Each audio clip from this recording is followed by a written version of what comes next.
I'm gonna be able to comment. Yeah, that's why I'm gonna have it pulled up on here, but it won't like interrupt the podcast. You can just comment. Uh,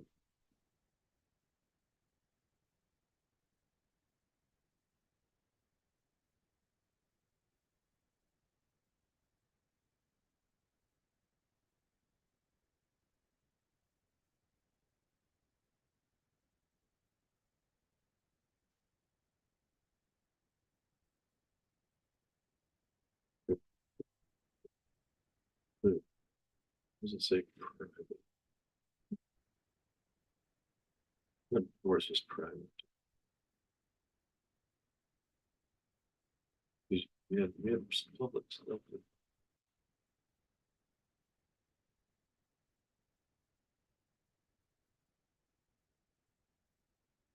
Go ahead and let him in.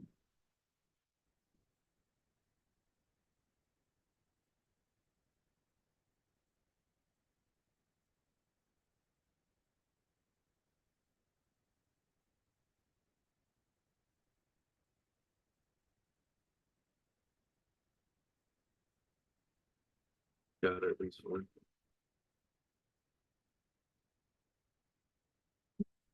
What's up, brother? What's up? Can you hear me? I can hear you. Cool, cool. We're trying something new tonight. You're our guinea pig.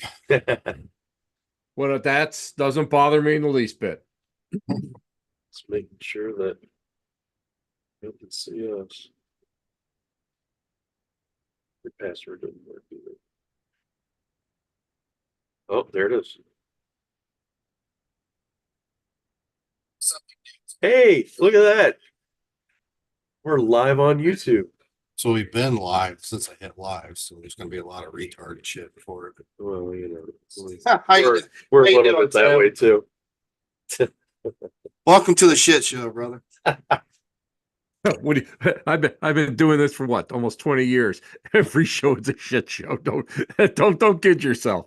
We're normally very organized and by No, the we're book. not. No, we're not. That's a lie. Listen, you know what? I used to go and I used to book guests like 2 months in advance, right? I got Dustin Perry this week. I asked him today. Right, right. Well, I I mean, don't, you got that kind of clout though, Tim. oh yeah, oh clout. Tell them like, hey, you come on my show, and they'll be like, okay, sir. Yeah, clout. The only clout I have is after chili. Oh, that's a cloud. Never mind.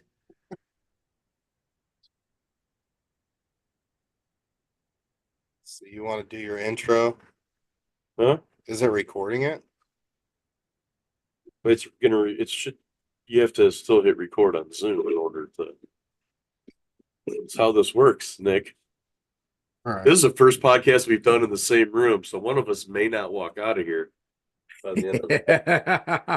E&M. Are you ready? We have a limited amount of time. Yeah. Unlike I Dustin, plan on a unlike 6:30 Dustin start Perry, we go as long as we want. This man, he has so much clout. We only have now an hour and 8 minutes. That's all the time we need. Oh, Jesus Christ. It's I it's getting deep in here, brother. Getting deep. ain't seen nothing yet. All right, so I gave you the spiel. Normally we don't have a format. We don't, we'll ask you a couple questions and we just kind of roll with it. Sounds good to me. Sean will do a little intro because he's got a face for radio. And at the end of the podcast, we're going to ask you 3 specific questions that we ask everybody. Sounds good. And then My voice is going, so excuse me. Then plug away whatever you want to plug away after that. Then we're out of here. This will be on every major podcast format. You are episode 100, sir. The milestone. Hey, that's what I feel like today. It should be Wayne 2010. No, the name of your internet. OWPS something. Okay, yeah, that was.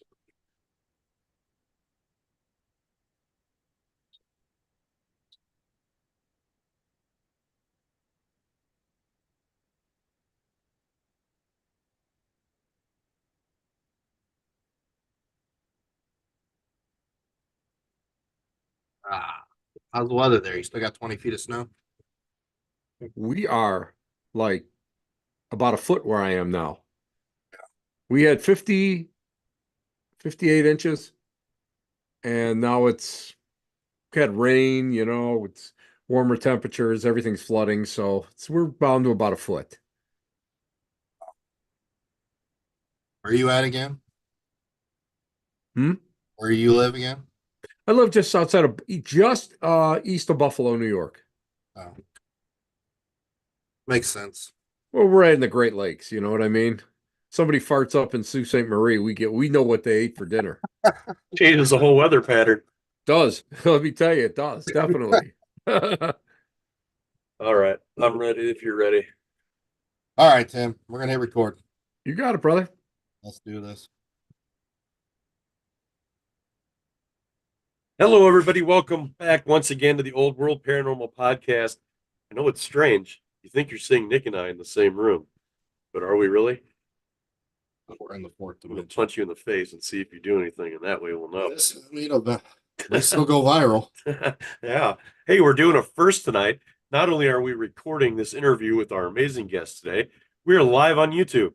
So if you head over to the Old World Paranormal Podcast YouTube channel, you'll see us and our guest for the next hour talking about some really amazing stuff. Episode 100, we made it. Yep, I feel like I should dance, but I'm too old and I might break a hip. I don't want to pick you up either. Yeah, that would not be great. So yeah, we're here live in Bree's office because that's what it is. It's true. It's true. It's true. She says it's true. So it must be. But here we are, episode 100, live from the inner sanctum, surrounded by haunted objects. Speaking of haunted objects, yeah, guess what our guest is into tonight? He likes to collect crocheted Kleenex boxes. Nailed it. Whole collection right there behind him, behind the chair. Yeah. No, he is a collector of haunted and unusual objects, not unlike yourself. Your collection back there starting to grow. Also, psychic medium, an author, a speaker, and like us, paranormal investigator. Please welcome to the show, Mr. Tim Shaw. Tim, thanks for being here. Hey, thank you for inviting me, guys. May I say that you guys are both effervescent and iridescent. Which is which, I don't know, but you guys can just grab a hold of it and run if you want. Which one is the more feminine of those two? Makes sense. Yeah. Well, yeah, definitely. Thanks for being here. Thanks for bearing with us as we got everything together today for our experimental YouTube broadcast. We had everything running like a smooth engine. No, we really didn't. And we get to that milestone, and he just wants to fuck it all up. That's my job. What I do. Dude, you know what? I started trying to think, probably a little bit like I think I told you off air, probably close to 20 years ago. And I mean, we were like, it was like being in the caves back then, all you had was Skype, all you had was audio. Then they started bringing in the video, and then, I mean, so every like couple of years, I have to sit down and I have to figure all this shit out because I can't. I'm old. I'm not this generation, man. So I don't know what goes on. I have to sit there and figure it out. You guys are like heads and tails above what I do. I'm closer to you than the other way. I always yell at him, like, figure this fucking shit out. Yeah. Things change every day. Mm-hmm. Yeah, they do. Just like in the paranormal field, technology changes every single day. Now, Tim, I was born in 1980, okay? I know you Listen, I got underwear older than you. I was gonna say, I know you were born probably World War One time. Pretty close, 57. I was born in 1957. I remember like in 84 watching you on TV on some creepy shows or something. Oh my God. Don't even say that. I can't even remember. Seriously, you know what? I can't remember all the TV shows or whatever that I've been on or what I've been doing. I'm going to be honest with you, I just don't remember. I'm out there just hanging out, and on a good day I have pants on, but that's another story. I mean, this guy just said I'm not wearing pants right now, actually. And it's Excellent. very You got to uncomfortable. listen. Last week on my show was Free Balling Wednesday. Free Just telling balling you. to Black Cat Wow. Lounge. Black Cat Lounge, Free Balling Wednesday. You know what I mean? So you got to let it go. The only thing is you got to, I see you got like a funky seat cover on there. So I mean, you got to have something. Otherwise, it's if And you have a vinyl seat, it's not pleasant. yeah, because then your balls stick to it. Yeah, you know Wow. how it is. It's Yeah. like that's like staying 2 nights in a haunted location. Believe me. Your balls stick to that too. Yeah. Well, you see what you've gotten yourself into. So, Yeah, it looks like I looks like I'm just gonna like fit right in with these guys. I should be oh, like in yeah. the room with you guys. That's where I should be. Oh, my. Oh my god. This guy says he's like, I don't remember all the TV shows I'm on. I mean, that's like I said, when you're talking about clout. That's a lot of cloud. I remember how many TV shows I've been on. So you know how you have like the government and then you have the sub societies, but really the society that like runs the world, like the Illuminati is and That's the guy. and the Rockefellers and stuff. Like there's that round table, and he's like one of those guys sitting. Yeah. I think so. You know what? I'm just older than dirt. That's the only Ceremonial thing. swords, round table. That's the only you know what? You know what the difference between me and a lot of other people are? A lot of people that have been on shows. I'm still fucking here. I'm not gonna lie. I'm still here. I'm Yeah. still plugging along. And that's the whole thing. It's got longevity. And it just, you know what, if you don't enjoy what you're doing, you're not Right. gonna last. You guys know that. I'm sure you guys have seen, people come and people go, you know. So Yeah. I mean, I'm just hanging out, just, and I get a chance to hang out. Hey, I got a chance to like hang out with Nick just for a little bit. Just for a This little guy, bit. Yeah, we were in you've jail been together. ruined forever now. We were actually Nick and I were in jail, and we were just hanging out, and I'm surprised he actually talks to me because Oh, the night, oh. hold on, no, no, no. Oh, this is wait a minute. This is getting deep already. The night I met this gentleman at Ohio State Reform. First of all, you made your first mistake there, because gentlemen, no. I don't think so. I am so flipping tired from 3 days. You look beat, yeah. I'm sitting there in the corner, like everybody's like, good to see you, blah blah blah. Oh my god, we're at Ohio State. And I'm sitting in the corner like Give me Starbucks. Dude, you know what? I'll tell you what, back in the day, now that I don't barnstorm as much as I used to, but like, you'd work all week long, and then you'd leave Friday, and then barnstorm, and then come back like, 3 o'clock in the morning on Monday, and then get into work at 7 a.m. right. And you're just and you've slept maybe what? Oh, when somebody else was driving. That's when you slept. We'd all jump into a beat up Pinto or whatever we were driving at that time, and it was just like, that's the only time you'd sleep. I'm imagining a 1986 Dodge Caravan for some reason. Dodge Omni. I had a Dodge Omni. That thing was a popular view. every 10,000 miles I blew the head gasket. That's how great that thing was, That's a Dodge for you. Yeah. But no, I mean it was an interesting night. I didn't get to stay that long that night at Ohio State, but I mean it was fun other than getting jumped by 5 spirits on second tier. But no, I mean it was cool. Did you It drop happens. soap? I didn't get a chance to drop soap. They didn't like me. They got you before I you just did, huh? fucking beat my ass. So We did up in that second floor. We did we were in that what do they call it? The interrogation room or whatever that is. And they call it the chair room, I think. And yeah, we were in there, and something told me to sit in that friggin' chair, and it's like, because usually, I'm going to be honest with you, when I do investigations, I like to hang back, let everybody else do their thing. I don't want to influence anybody. I really enjoy just like watching people right. and doing my own recordings. And something told me to sit in the chair, and I swear to God, it was somebody there, and everybody said the same thing, that it wasn't. And I sat in that chair, and stuff started going on, and then I ended up I wasn't going to do it, and I ended up doing some trance work, and it was an interesting. Let me tell you, it was an interesting gig. You guys missed my buddy Frank getting incarcerated and put into solitary. I heard about that. I don't know if Yeah, I was somebody's podcast or did you put yeah, a video up somewhere? yeah, our good friend, good friend Heather.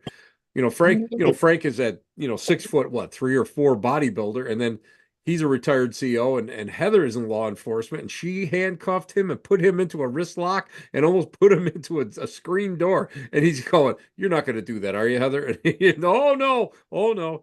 But we went and we did a recreation. And I mean, he started his career in Sing Sing. So he's been with some pretty crazy people. And he went and we had him handcuffed in and we put him in one of the cells, closed that cell door. He started screaming, F this, F that, everybody's my bitch, blah, blah, blah, blah. And I mean, he was like kicking the walls and like going crazy. Well, like he explained to me later on, he's like, when the inmates' meds start to wear off, that's what you got. And it's like, 24/7. He goes, that's what it's like, 24/7, screaming. He goes to the point where uh, other inmates want to kill them. And as we were standing there, it got so cold, dropped like 17 degrees. You could feel like cold air getting blown out of the cell. K2s are pinned. Heather's got one of the squawk boxes going. All you hear is kill him. We're like, what? And yeah, she said, kill him. Then it's like, we'll wait. How many are in here? 20. It got kind of intense. It got kind of intense, but it was great. It was a great experience, And that's about as real as you can get is when you get one of these guys. And like I say, this guy was never anybody to mess with. And he's a lifter, man. He's a trainer. He's my trainer. And He's a big dude. he's a good sized guy, Big nicest dude. guy in the world, man. I wouldn't want to get him mad at me. I just call him Lunker, Well, Bree was actually at 2 nights ago. I know up at Western Block. Niagara Western Block. Yep. I love that place. That's one of those places here in Western New York that is unsung. And it sucks because people should be able to see that. People should be more active to go to that place because it is it's first of all, it's a unique place because it's an art gallery that's inside an old canal factory up on the Erie Canal. And it had like it's got a heavy duty speakeasy prohibition type vibe. It's got we know that people have died in there. Uh the cops came in. One of the doors were left open and the alarm went off. One of the cops came in the cop comes in with a rookie. They're walking around. They got it on CCTV. They got one cop going, I'm out of here, and leaves the rookie up on the second floor. I love that.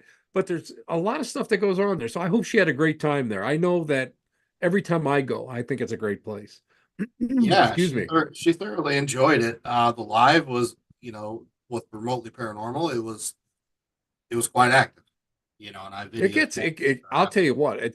I've had we've done some seance work there, a little bit of seance work, but I love doing I collect boards. So I mean I had taken a board up there. First thing, I'm pro board. He's not. I'm not pro board. I don't believe in them. here's the thing. Idiomotor response. That's what they are. That's what they are. Don't let anybody tell you anything different. Some little spirit isn't holding your hand going, that's not what it's doing.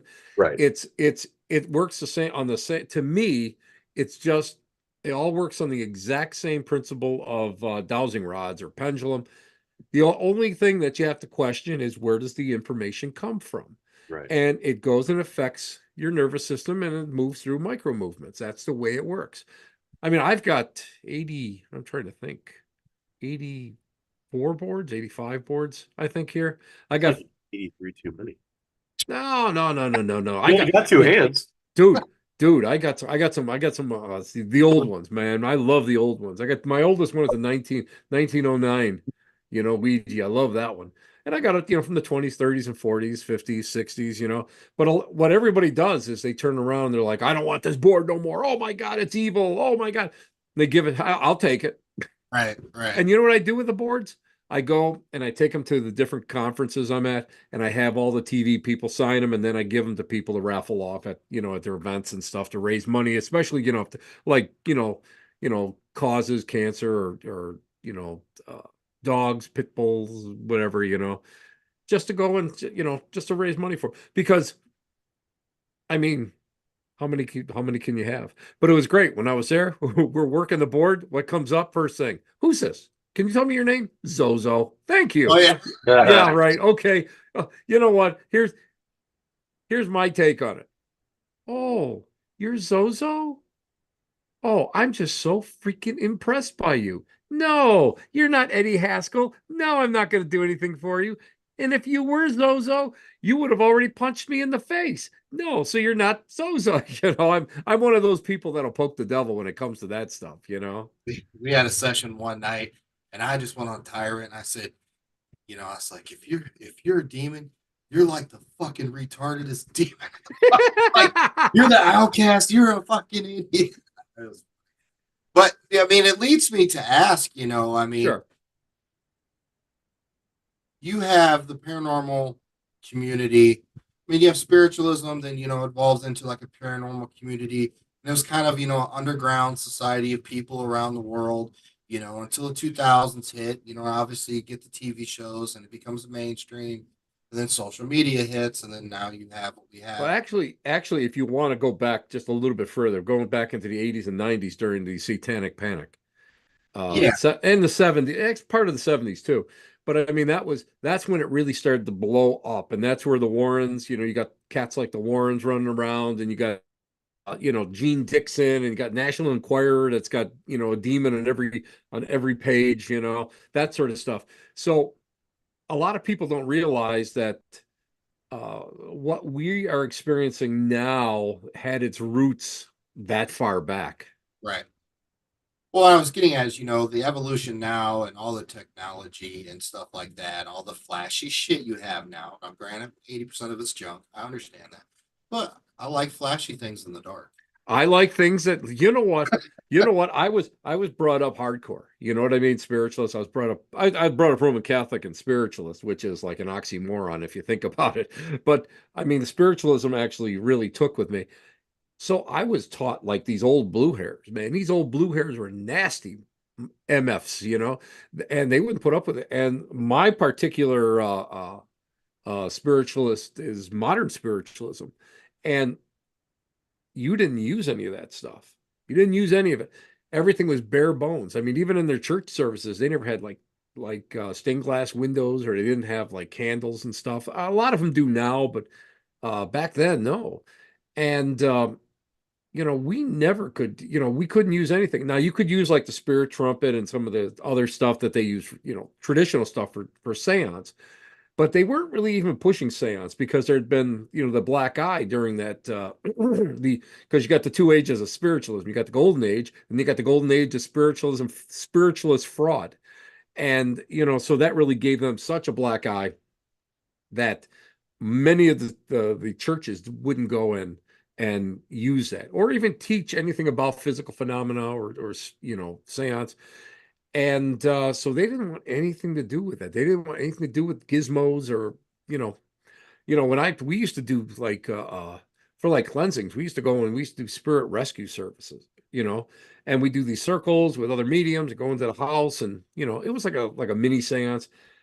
Now, dude, if it's got a buzzer and if it's got a little light, I gotta look at it. It's like, wait a minute, I have seriously, guys, I have literally totes full of gear that I don't use. If you could only see what I'm sitting next to here. Oh, so I'm sure. But it's even, I mean, if you look behind me, you see that I think you can see the radio. Oh, yeah. Yeah. Well, that's a Harley Davidson commemorative, right? It's a repro. Well, it's not only just a Harley Davidson commemorative. I've It's a also spirit modified box. it. That's a spirit box back there, you know. So it's like, oh look, it's shiny, you know. But I kind of really love like the audio. I'm big into audio. I love EVP, and I do like the spirit boxes up to a point. I mean, back in the day, those Joe's box and that Radio Shack stuff, and the Hack box, and even Frank's Sumption's the Frank boxes, it give me a nosebleed. Oh my God, these people would sit there for hours and hours and listen to nothing but hiss, and it was terrible, Now, at least with the, people using your filters and everything, it's not as bad. Right. And every so often, I mean, I had a cornea transplant last year, and I couldn't do anything for months. I couldn't lift. I couldn't do anything. So I'm in my friggin' basement doing chair yoga. You know what chair yoga is for? Old people. Old people. That's what they do chair yoga for. So I'm doing chair yoga because I can't do anything else. So I put a box on. I don't know. I think I got 12 scanners, and I think I got 6 or 8 of the boxes. And so I threw one on, and this has only happened to me once before. And it's got that, and all of a sudden the frequency dropped. It went down, neutral, and I'm going, do I know you? Just out of the hell of it. Right. And the name Felix comes through, right? And I'm going, Felix, I don't know any Felix. So I'm like, how do I know you? How do I know you? Are we related some way? But how do I know you? Dropped, and one word came through, as clear as everything, with nothing behind it. Transplant. Oh, And I went, okay. Now, that doesn't mean that it really is, right. but I mean, you don't know, Still pretty because relevant. when you get the graft, I mean, all I knew is the guy. It was a guy that was 55 years old, didn't have cancer, it wasn't HIV positive, uh, was passed away suddenly. Right. That's all the information they give you. So who knows? All I got to say is, only once before did I have that happen. That was in my old house, and it dropped, and it said, "You will scream." And I said, "Oh yeah, I'll scream." And I had a short, a short block like that, and then it went through, and I was actually getting like real time words coming through up on a higher frequency. So who knows? I mean, could it be like luck? A lot of times it is. A lot of times but The response is relevant. yeah, Yeah. I got a hold of my friend he's up in Michigan. He's got he does a lot of audio work at a university. So I said to him, I said, "This is what happened." And first thing he says, "Was it AM radio? Were you listening to public public radio?" And I'm like, "No." And he said, "Well," he said, "I'm going to be honest with you. The name Felix could be general." He says, "Yeah." He says, "But transplant, one solid word, not split, one solid word, 2 solid syllables, and it went a little bit lower." He says, "That's suspicious." He says, "That's suspicious." And of course, I didn't record it, and because I was just putzing. And he said, "If you had recorded, I could have at least told you what decibels. You know, is it because I've sent him EVPs where he goes, dude, this is up like where like dogs can hear it, and we can't. Or this is like a grass cutter. No, I don't think this is what anything or this could be a shortwave radio right here. You know how short waves work. If you have a metal pole in your house, damn, it goes up a little bit higher. It can pick up a shortwave radio, and you can actually hear it.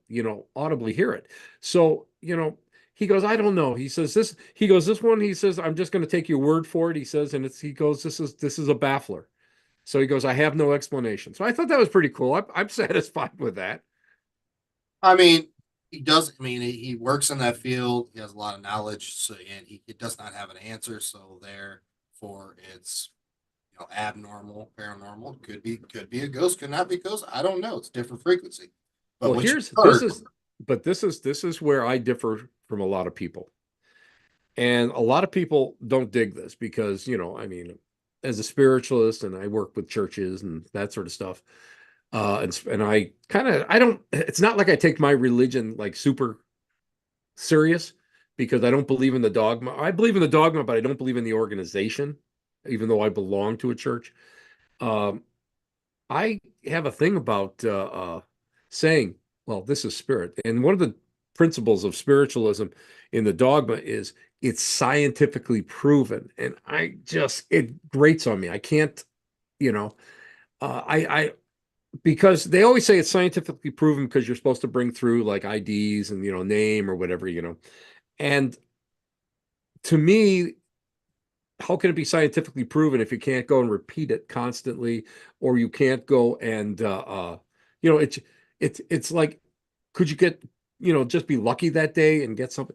So I always say that I believe that it could be this or that. I believe it, but I can't say that it is absolutely a ghost. And you start hearing it's a lot of, well, we won't mention names, but we won't mention probably the only TV show that got re that that that There got is re one that name got that you can't greenlit say this on year. this podcast. We didn't tell you about that. Oh, So don't yeah. say Well, it.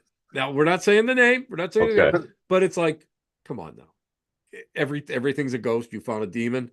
You Mhm. know, oh, it's a ghost. It's oh, ma'am, you have a ghost in your house. What the f is wrong with you? okay, so It's like you can't prove that. You can say I we suspect I got this or that, or it could be. You got to give a realm of possibilities.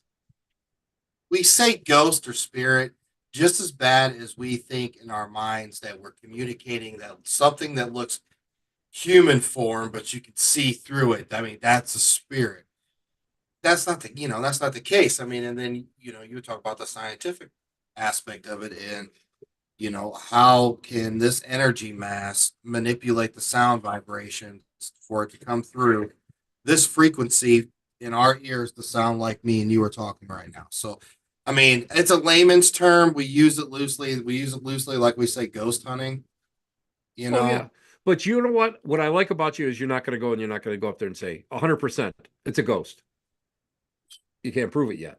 Even if I was sitting at a table and Jimmy Hoffa said where he was buried, I don't know if I can still say 100%. You'd be rich. Listen, if you find out where he's buried, I'm coming and I'll rent a Kubota. All right, I'll let's rent a do it. backhoe. We're going to go and do this. I can run one of those things. So we're going. We're going to go for a field trip to Jersey. Or no, Florida. Excuse me, Karen. We're gonna dig up your backyard real quick. Well, I want to talk a little bit about seances, but before Sure. I go into that, what I was getting with the whole technology boom now versus kind of the Mhm. OG players, you know, the Ouija board is so frowned upon these days, but it was still a vital tool of communication. Well, Say for when did the Ouija board get frowned upon? 1973, when the movie The Exorcist came out. Now, if you start doing the research like I have, oh yeah, you're going to find 100 articles, 1,000 articles about, oh, the Ouija board made me do it. Do you know how many times people have said that? We have here in Buffalo, we have a pretty famous murder case up here where a woman went and told this other woman that, who, by the way, couldn't read or write, but was on the Ouija board with her, and convinced her that the spirit of her ex-husband was hexed by this woman, and this woman went and killed her. Right? Ouija board, was it? No, I can't remember. Was it 2012? I can't remember. Anyway, don't quote me on the date, but one of the last Ouija board defenses was in Texas where some kids were messing around with it, and the Ouija board said, go kill this other kid. And they went and they beat him up and they just about killed him. Ouija board made me do it. You know what? Here's the problem. Too many people think that this is like the big thing. This is like, it's always right or anything. And it's bullshit because, listen, if you had an Uncle Joe and Uncle Joe didn't work and he was an alcoholic and lived over a liquor store, for 30 years, and he died, and he comes back, and he goes, "Oh, Nick, oh, I your Uncle Joe is here, and he tells me for you to take all of your money out of the bank, all $6.25 of it, and I want you to go and invest it in this stock because you're gonna win all." If you do that, you're an ass. You're an ass. Stop with that. Never good. Hey, hasn't worked for me yet. But I mean, you give over free will. And you don't do it. When we start talking about anything to do with the paranormal or a spiritual realm, you never give over control. I mean, I'm a trance medium. I give over a bit of control, a bit. I retain 100, or let's say 80% of the control over it. So, and I have safeguards in place. Like Big Frank, I tell him, listen, if things get a little crazy, I want you to hit me in the back of the head. Just slap me, because, you have to have that. And too many people think that these Ouija boards can open up a portal. Yeah, to a point. Yeah, they're man-made. They're a man-made portal. Yeah, if you think about it in that way. But here's the problem: it's a piece of wood or a piece of cardboard. Where's the information coming from? It's coming from in here, right? This is the antenna. So guess what? Here's your portal. There's your portal right here. So you have to think about it in those terms. The other thing, people kind of frown upon in today's society is seances. Not in my hood, but Well, I mean, think about it. How many locations have you gone to where every one of them? No seances, no Ouija boards, no this, no that, no opening of portals, no releasing the spirits, you name it, blah, blah, blah, blah, blah. Well, first of all, you don't want to release the spirits, because if you go and you release the spirits, bad for business. There goes your cash flow. I'll just put it right out there. There goes your cash flow. How many times have I said that? Yeah. See, this is why we get along with each other. You know that. Let's talk about what an actual seance is, and the different seances, and why doing a seance is.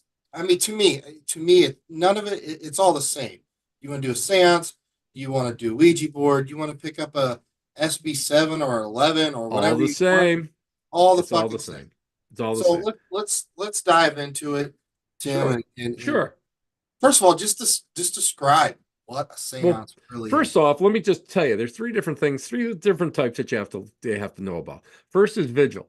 Vigil is what we do as paranormal investigators. When we sit around, we get our our duty daddies out, and we're asking questions. That's more of a vigil. We're sitting in quiet, and because that has no real form to it. Now, seance comes in two forms. Seance comes in open and closed seances. Open is where you get like different people come together and we all just hanging out and let's do this seance. But there's an etiquette to it. An etiquette to it. So you're actually doing that. That's where it separates from the vigil, because you have a certain type of etiquette. It's a sort of a respectful etiquette. You introduce yourself, you raise the vibes. You have one person that is acting as a battery, so that the group energy is actually going to flow through them. You have questions that you kind of already have all, in the back of your mind. There's a reason why you're doing it. Why are we doing it? Is it for the production of physical phenomena? Is it for table tipping? Is it for communication? Are we trying to go and are we trying to get Nick's Aunt Edna, who used to be a stripper back in the 40s, and That may or sounds may interesting. Hey, you know what? Listen, back in the 40s, you could have went to TJ and seen a donkey act, you know what I mean? So you have to be real careful about that stuff. But Whoever it is, you still can. She's probably still there, but that's another story. But here's the thing. It's infrequent. It's not a regular thing. Closed seance has all the etiquette to it. And again, a lot of it's Victorian etiquette, I do a sort of hybrid Victorian seance, but you sit during a closed seance. You have the same people. You get together at the same time every week, month after month. And you have to basically, my feeling is you have to sync everybody's vibes together. You know what I mean? Everybody's energy levels together. Because sometimes, let's face it, you get some of these I don't like to do like open seance because you get like people that are like kind of laid back, and then you get people like two steps away from hey, you should have Just taken love Jesus. dude, you should have taken you should have taken a Xanax before you came here today. You know what I mean? But I mean, you have these, Yeah. so it's like all over, the energy's all over the place. So you don't want to do that. You want to be able to have, build on it. And if you, one of the classics that I always, and it's not really true seance, but I always like to tell people about the Philip experiment in 1972 up in Toronto, Canada, which was table tipping. And they wanted to go and they wanted to contact. They wanted to do spirit contact. And they sat for like about a year, I think, doing meditations and all that, and nothing happened. So somebody came up with the idea, hey, why don't we try? Why don't we try table tipping? It's an old spiritualist way of doing things. We get a card table and see what happens. They had the group together. They met time after time after time. They started getting responses. They created a false bio, and this whole thing, like to give it a little bit of life. The table started to go, and through rappings and knockings on the table, and you used to get bangs from underneath the table, and the table would jump around and stuff. It started to correct the holes in the bio. So what do you get there? Now that's how does that happen? And when they researched it, they found it was true. So it's persistence. It's persistence. When I used to serve the platform, that's when you work at a church. It's serve the platform. Uh, at a spiritualist church, at a temple. And we were doing seance. We weren't supposed to be doing seance. We were supposed to be studying for, you know, these classes and stuff and all these testings that we're supposed to go through. But we had to do that. Right. And it took probably 4 solid weeks before we started getting like anything. Now we're in a church that was built in 1911 by spiritualists for the spiritualist religion, which is an anomaly. Most places are just rented space and Oddfellow halls or Masonic temples and stuff. And we started getting stuff. And we had a group of 16 people. And as phenomena started, it started to get, the group got smaller and smaller and smaller till we ended up having like 7 people. People were just like, this is too much. We started getting like footsteps. We started getting like, sounded like singing from the basement. There was these 2 doors in the back of the worship area, and they were on springs, and all of a sudden you hear ting ting ting ting ting ting, like somebody hit it. And finally, it got to a point no, nobody would ever sit next to me, and I don't know why. I bathe on a normal basis. I use deodorant, but I mean, nobody would ever sit next to me because I think maybe because I was a little bit more intense. Tim, were you wearing pants? Yeah, I was. I was wearing pants. Thought pretty hard about that. He did. Yeah, I had to think. Hey, this was a while ago, man. Give me a break. I'm old. I can't remember all this stuff. And I'll always remember it felt like cotton candy. Just come right over the top of me. Just like it was like wild. It was like wild. And it's like it was that consistency. And I go, come here, come here. And everybody came in and they could put their hand into it. It was like pushed back. It was like like if you take a baggie and you like freeze it with water in there and then you let it kind of melt and you get that push pull to it. That's what it was like. And everybody that was present actually felt it. So I don't know what that was. It might have been just like a lot of energy, but Ectoplasm. yeah. That's what you And here's the other thing. Guys. Ectoplasm. First of all, I was brought up where like uh, you know, this is real, Tim. All these pictures of people with cheesecloth coming out of their mouths and out of their asses and all this other stuff, and it's not. That doesn't work like that. I believe it's if anything like that does occur and it does kind of mix or whatever, it is pure energy. And if you believe in spirit, it's 100% spirit energy, because I believe in energy. You can't. What's the difference? Energy is, let's face it. Let's think about it. You can't destroy energy. It just changes forms. Well, you said energy and then spirit energy, and I just said, well, what's Oh, well, our human energy, just natural human, because we all have an energetic field around us. I mean, let's face it. Our brains are a little electric. I would say electric computers, but listen, I've sat with a lot of people lately, so you know what I mean. Mine's still running Windows Vista, so Hey, don't mock out Vista. I liked Vista. Windows I remember 95. Vista. well, it begs the question. Sure. Now, you took a group of people, Yeah. you make this a closed one where it's the same group of people coming back together, constantly working together at the same goal. So my thought process is what's happening is all these people that have chose to take this experiment, eventually you guys come all down to the same vibration, same frequency, and now you all mentally are on the same tune. Basically, yeah. Now, what's happening is, and that's why it begs to differ. Was this energy, or was this spirit energy, or was this actually the energy you guys have created that created this phenomenon that looks like? Exactly. And you have to be able to go and, okay, as a spiritualist, I can say I believe that there was something else, you know. As me, I can say that there's a good chance that it might have been the energy of everyone coming together and being that strong. I mean, let's face it, you walk into a room where like everybody is like excited, you know? You can feel that excitement. You can feel the energy hitting you, Oh those yeah, pulsations. And that's to me, and again, that's the big question. I can say, yeah, there's been a lot of stuff that I've experienced that I can't explain. So I have to go and when I hang out and I have a good friend that's a skeptic.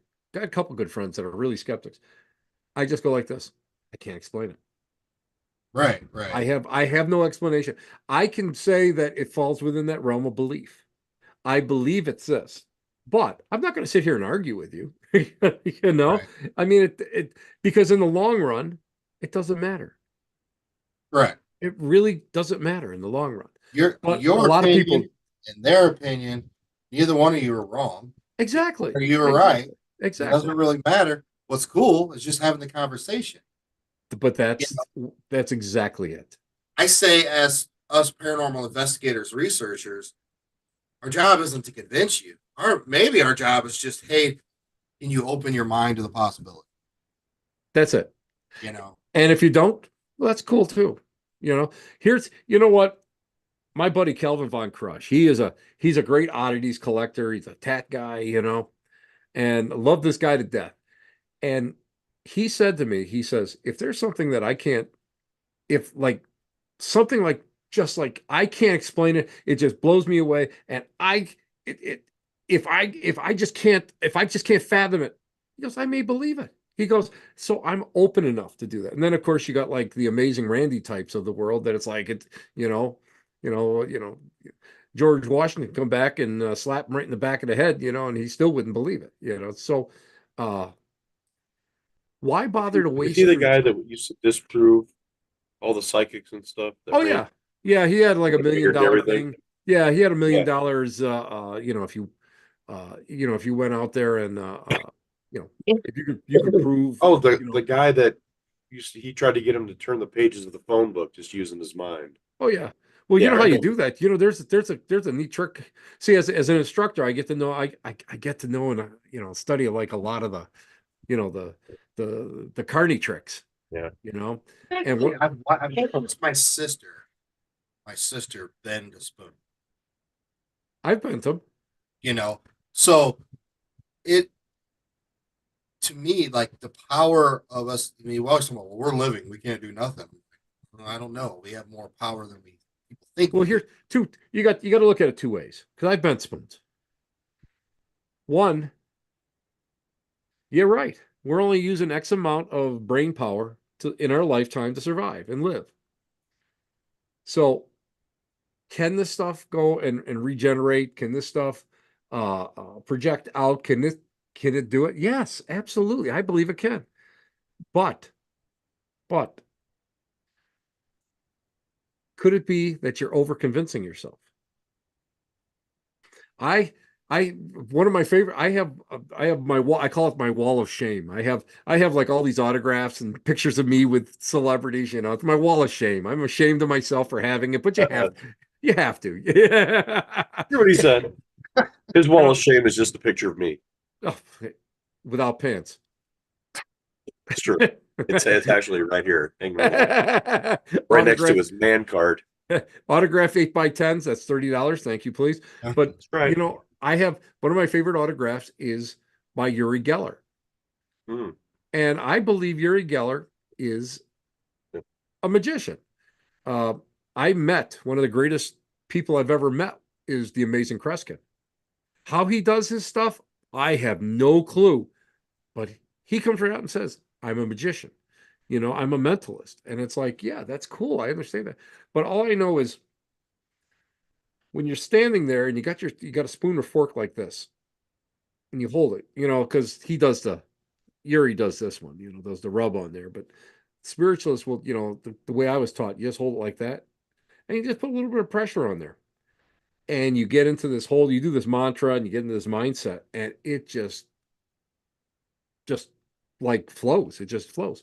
And I always remember, and it was funny because I went to a class how to do it. I'm thinking this is going to be a bullshit class. I'm standing in the back. There's like 60 people in the auditorium, and all of a sudden, as the guy's talking, the thing goes. And I'm like, it was like, how did this happen? And and I can tell you that I didn't like horse it. And I just used two little fingers, and I got carpal tunnel and arthritis in my hands. So it's like just no way I can put that. I can't put that extra pressure on it. And there's a little old lady sitting behind me. That's skirted right off the top of the head there. Yeah. Well, a little old lady sitting behind me. And she had one of those smoker voices. I love them. I love doing the imitation. She goes, honey, and she had a fork. And the tines on the fork are the hardest, most hardened piece on a fork. She's rubbing it like this, and she's got these real screwed up hands, arthritic hands. And she goes, honey, you got to get the molecules going. And she went, "Bloop," and the tine would go just like that. And I tried it, and I couldn't do it. I mean, I even I put some beef on there, and I couldn't do it. So is it mind over matter? Absolutely. I'm sure it is. Could it be us affecting metal? Could it be? Yes.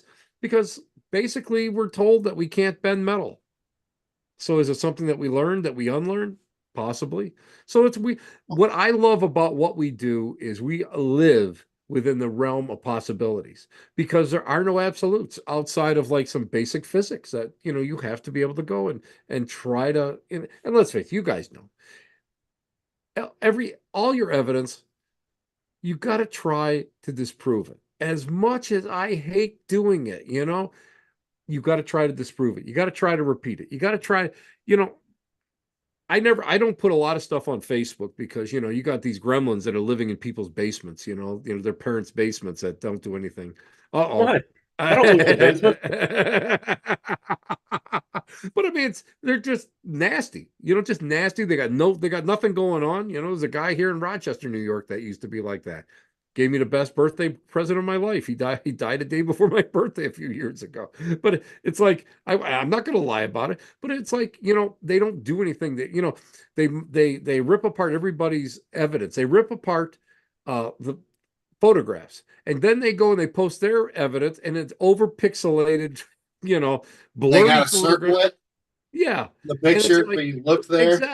Exactly. So it's not worth it. I would rather go and send it to somebody that really knows what they're doing, and can rip it apart and tell me what it's not.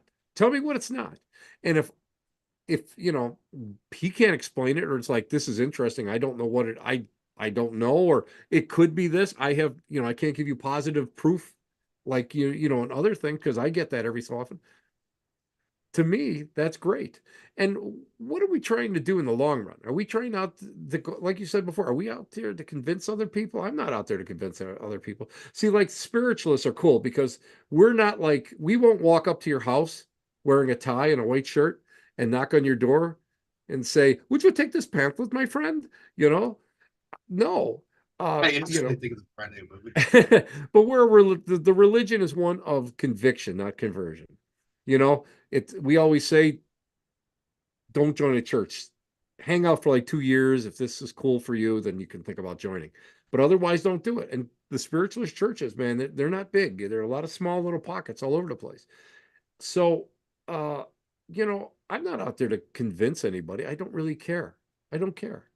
And I don't really, if somebody wants to take, you know, really wants to rip me apart, go ahead, because, but I'm the I first wouldn't one, but suggest it. This guy goes to the gym faithfully. He's got some pretty good cannons. yeah, well, let me tell you, let me tell you something. Those are, listen, those cannons are well outdated. We're talking I the see you nuclear. trying to catch up to Dustin. Oh man. Well, that's my, Dustin is, one of my, in the paranormal. I have like three good friends. I mean, really super great friends that through thick and thin, and if, there's something happens or whatever, we are always in constant contact. And Dustin is one of them. He's one of the kindest, nicest people I've ever met in my life. And that SOB, for someone who eats that much sugar, I've never seen anybody go and be able to work out like he does. And man, that guy's got some pythons on him, man. I just spent $5 and just bought my ticket to the gun show hanging out with him. Really, he's pretty well built. He's pretty dedicated. But he keeps me going. That's why we go and post pictures just to go and laugh at each other and say, you know what, crushed it today. No, yeah. Dustin he's an amazing soul. He is. He is. And Yeah. you know what's so great about him? He's not a one-trick pony. He's got a day job. Of course, I mean, everybody has a day job or they're retired like me and Johnny Zaffis. And Whoa, whoa, whoa, whoa. You've been on a lot of TV shows. You're saying you're not a millionaire? I just automatically assumed you're on TV, Tim. You should be. Those residuals got to be Oh my rolling in God. like by dump trucks, right? you know what? I had a neighbor. I had a neighbor in the old neighborhood said to me, "You got to be doing pretty good. You were what, on like 4 shows this year, right?" Oh. I said, well, listen, first off, a lot of the shows don't pay you anything. They get you lunch. They get you there and they get you lunch. And I don't mind that. I don't care. It's a great experience. It's a fun experience. But residuals, reality TV players don't get residuals. We're not SAG members, man. I was a union member, but not in that union. So, there you don't get, but it's the truth. I mean, we all have you know what, I was hanging out with Hawes, with Jason Hawes last year in June. We did a couple. I take that back. We did a couple events. He's out there. He's like a foreman.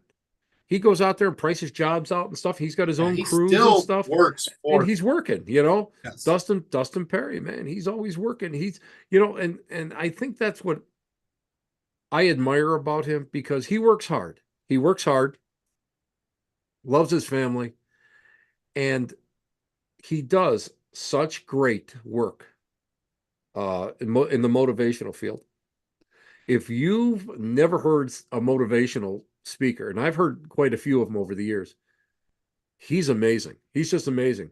And he can, he gets out there, and the reason why he does it is so pure. And there's not a whole lot of people that really are not doing it for the huge money. They're not out there doing it for the glory, or he just goes and he does it to just be a part of everything, and try to make the world a better place. So he's a great guy. Yeah, yeah. We had the opportunity to hang out with Jason for 3 or 4 days. We had him up at the Bell, and I was, I was floored by it. I met Sherry. She was wonderful. Sherry's great. Sherry's great. We got to hang out with Cody and Satori. They're, oh my God, I Amazing love kids. them. I love them. Amazing kids. And And you know what? They have now. You want to talk about haunted collection? yep, Every so often, you know, we'll get on a little group chat or something. And he'll go, yeah, I'll do an interview with him, and then we'll be off the air, and he goes, Tim, look what I just got in. Oh my God, look at this, and I'll be going, oh my God, it's like, you got what? I mean, right. I have dirt from Ed Gein's house, and I got it through a little nefarious ways. And here's Cody. Well, look what I got, and he's showing me something from the Ed Gein's property. I'm like, oh, I'm holding my chest, Trying to going, one up oh, each I other. want that in the worst way, please. So, quick answer, because this next question, we literally could talk about 2 hours on this question. We don't have 2 hours. I know. The state of the paranormal today. Sure. Happy with it? I'm happy that the fad is starting to slow. I'm not going to lie. I'm not going to lie about it. I think the problem was that too many people became carbon copies of what they saw on TV. Hmm. Every time somebody passed gas, it was a freaking demon. Yeah. Every time, Happens a lot around this guy. There's well, hey, this but room is hey, evil listen, as- when I met him, he was pretty good, but I don't know the state of his underwear, and I really didn't want to know the state of it, Probably especially don't because I want know he hadn't changed in 3 days. And we both we were wearing pants. Oh, Yes, we were. We didn't have our little charcoal filters in there. oh boy. But I think the problem is everybody didn't think outside the box. Everybody wasn't, somebody bought or developed one tool, 1 meter or whatever. Everybody went out and bought it. I just put a post up not too long ago on Facebook and said, can you recommend something? I like to buy one thing a year. I like to buy one thing a year. And just experiment with it for the entire year. And then it goes in one of the totes I'll never use again. So everybody's suggesting all this stuff. I'll rehash. One of the nicest pieces I do have is from Lauren Hexon, the pods that she makes, and she made me a custom one. And the reason why I like it is that it doesn't have a buzzer on it, and it's got a static little LED static indicator, and it's got a REM pod static or a REM pod indicator on it. And the reason I wanted that is because this way when I do seance, I don't get that shrill buzzing or whatever, where it's like everybody's going to jump, because you don't want that during seance. Right. I think her stuff is probably the most newest innovative to take off on, the established stuff, but I really like it. I think she's got a, her stuff has really went and evolved. So I like that. But in the long run, I'm forever looking for stuff. I just bought well, not just bought, but I bought a last year, the Bell. It works off of natural EMF. Oh yeah. We used And one Saturday night. I thought it wasn't working. I tried it. I tried to get that thing to ring in all different ways, and then it's like, just use a magnet. And it, like, when you get close to it, ding ding, give it a double hit, and because if it was a true magnet hit, it would only go once. But so I remember I was on I did a live, and I'm holding it and I'm talking about it and stuff, and the thing goes ding, and I went, oh, okay. It went all by itself. And I thought, well, that's great. Again, I bought it for seance. But as for new stuff out in the market, there's I see new cases for old equipment. There hasn't been any real new innovation for a little while. So I think the state of the paranormal it has become stagnant, and I think that we need to go and we need to, like, up the game a little bit, because I know, like myself, back when I first started, because I had done everything as a spiritualist and trained as a spiritualist, paranormal investigations were like really like it all kind of meshed, but nobody was doing it back then. And I'm not going to say I was the first one because I'm a putz from Western New York. You know what I mean? But I kind of brought the two of them together where we could do like well, I didn't even using K2s. K2 started getting popular when uh, uh, Chris Fleming was using it on Ghost Hunters when they were doing that David Ullman house, which overlooked where the Sharon Tate murders were. Right. So that's when that K2 start getting it. But even before then, just we were using cassette players, back then to record. We were using anything. We were using a lot of the old technology. We were using flashlights before flashlights were going off and on, which to me is still thermodynamics. But you would go and like we would light a candle and try to get that candle to blow out and come back on, or try to get things to move, or anything to make something to affect the atmosphere around an object. So I mean, back then, I mean, nobody was really doing that, and everybody was afraid of Ouija boards. Everybody was of everything was demonic, satanic, and then you had all these, you had Witchboard coming out. You had all these great. I loved all those movies, because I'm an old Hammer guy. I loved all the old Hammer films. I love that stuff. I grew up on that stuff, and but everybody was taking this stuff to heart. And then all of a sudden, they're thinking what I'm seeing in the movies is true. What I'm seeing on TV is true. When they realize, you got to realize that a production company has X amount of time to produce a show. They already have the intro, a lot of the middle, and they have the outro. They already have a format in place. All you're doing is filling in the blanks. Okay, I'm going to sit up all night and hope something comes up. Okay, uh, uh, the geophone went off. Next we're sitting on a church pew, and Nick farted. So now the thing went off. Okay, we got a reaction. Bang, there you go. It's happening. Oh, or what they don't realize is a lot of these production companies actually have psychologists on the payroll, and they kind of like profile you, especially in this day and age of social media. They kind of profile you, and they'll go and they'll figure out what you don't like or what will startle you. And I'm here to say that I was involved with a pilot that I prayed every day that would tank, and it did, where they faked evidence, and it's like, we got to make this show pop. This is how we're going to make it pop. Well, something's going to happen, and then all of a sudden, and you're like me, I'd be standing there, and you hear a bang or something. Of course, you're going to jump. Of course, you're going to jump and look. That makes it pop. So, I mean, a lot of it is script. Entertainment. Yeah, so you got to it's but that's what it is. People don't realize it's entertainment. That's why I think it's so great. I love what you guys are doing, what Bree's doing and everything, because you guys are doing raw stuff, man. You guys get out there, and that's what I think what's so great about YouTube and a lot of the YouTube guys out there. It's raw, man. You get out there and you see what's going on. And sometimes nothing goes on. And then other times stuff is like happening, or like, did you catch that? Or you hear that bang or something? That is, I think that's now a purer form of it. It's more an evolved form. Whereas you don't have to go and you don't have to kowtow to the big, what was one of the oh, I'll never forget. I was on the show Paranormal Lockdown. So we're up at Hinsdale, with Nick Groff and everything. My friend Kat, Katrina Weedman. And do you know who sponsored that?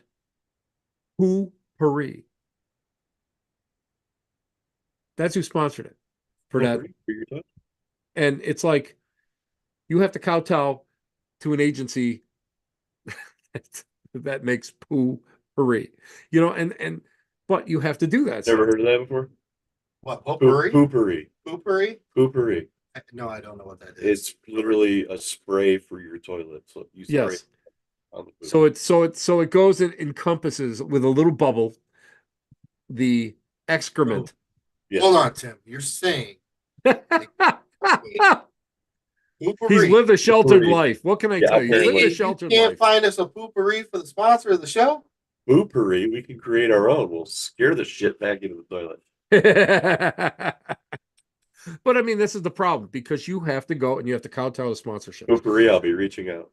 And if you know, and now what's great is you've got all these different organizations that you can go and GoFundMe and all that, and you can get on there, and it's like the Wild West now. You can get out there and you can do some real stuff, and that's what I love. That's what I think I love. That's where the networks to me they Well, just the sank networks it. are done. The networks are done. Everything's changed. Yep, Everything. I agree. I agree.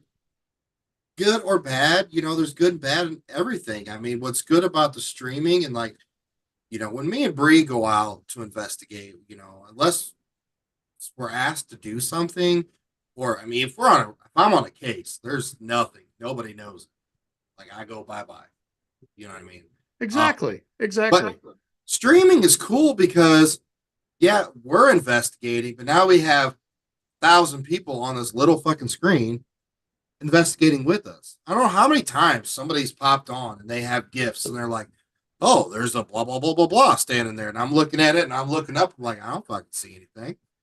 So I started asking questions. Is there a blah, blah, blah, blah, blah? And my nice, shiny little things everywhere go. Speaking of Bree, wherever she's at right now, there's actually a can of poopery in the bathroom. She's taking a picture of it. She's literally at Hinsdale right now. They've got poopery in the bathroom at Hinsdale. She's sending What can I tell you? What can I tell you? TNF Paranormal, it traps the smell of your deuce. But equipment is going to keep evolving. They're going to keep rehashing the same stuff. Lauren's on to something.